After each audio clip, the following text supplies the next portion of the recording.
welcome to episode 1. I have always wanted to master how to use instant coffee in baking, and I thought the best way to do that is to also combine it with chocolate. So let's try it out and master it. So starting off with instant coffee. I'm going to use decaf instant coffee today. Won't give it the caffeine. It's also great because then it can be served easier to kids.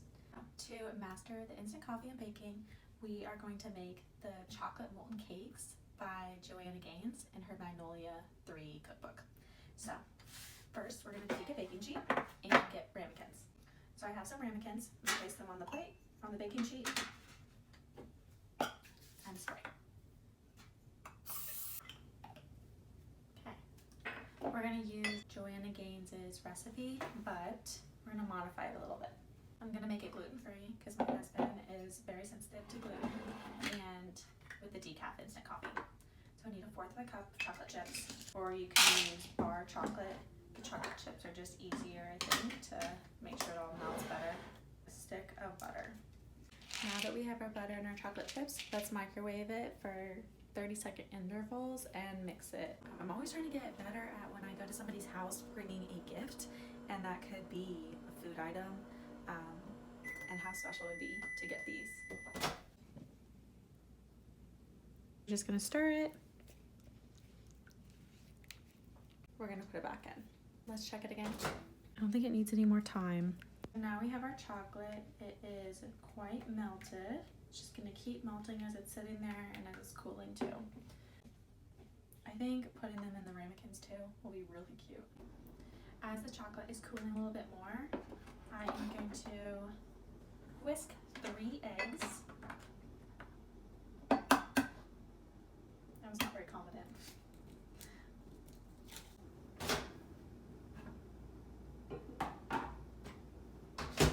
So we have 3 eggs and add 1/2 cup of sugar, granulated sugar. One of my son's favorite toys to play with right now is a whisk. So he has a whisk and a spatula that he'll just carry around the house, crawling around the house with it. It's pretty precious. So just whisking this together, and then we want this chocolate mixture to be a little cooled, so that way it does not cook the eggs. And it's already pretty cool. So I'm gonna add this in.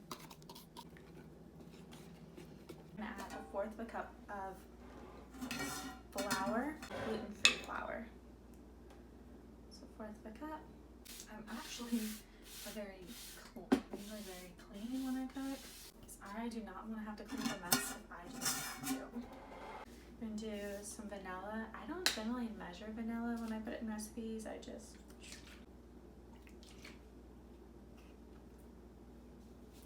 Maybe vanilla is an ingredient I can master sometime to see if I actually need to measure it or not. I think Folgers.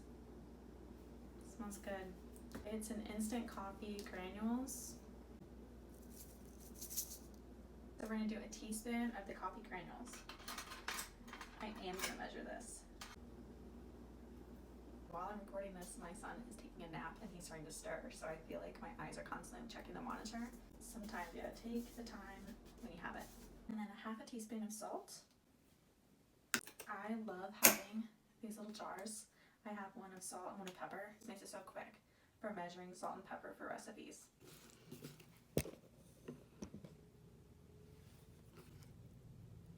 And now we're going to put this into the ramekins.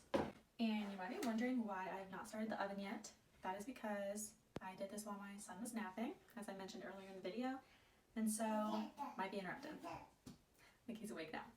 So, now we're ready to start the oven. So we're going to do 400 degrees. Easier to pour this in using a measuring cup. And I'm just going to evenly distribute this. Oh boy.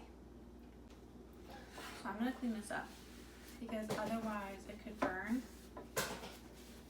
when it's in the oven, and I don't want that to happen. Okay. And then are you a bowl licker, or just put it in the sink? I try so hard not to lick the bowl, and I did not when I was pregnant with my son, but aren't these cute? The oven is ready. Let's put them in.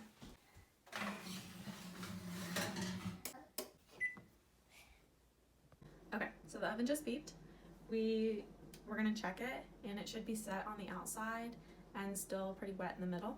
So I know that is kind of strange compared to, like, I make brownies quite often, and you always want it to be completely set. So it's gonna feel a little weird.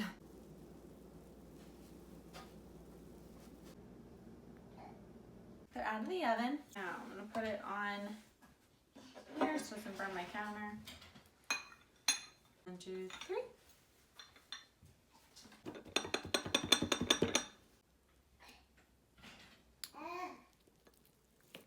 Nice little beautiful cake. Mint chocolate chip ice cream.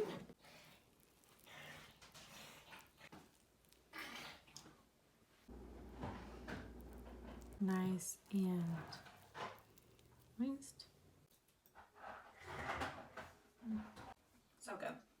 And you can use any type of ice cream flavor that you would like. Mint chocolate chip is just what I had in the freezer, but it's still a great combo with this. It's chocolatey, but isn't too rich.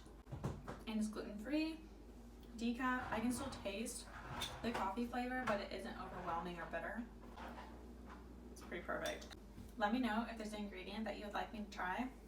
We can master it together in a new way. See you next time. Mama shark doo doo doo doo doo, shark doo doo doo doo doo.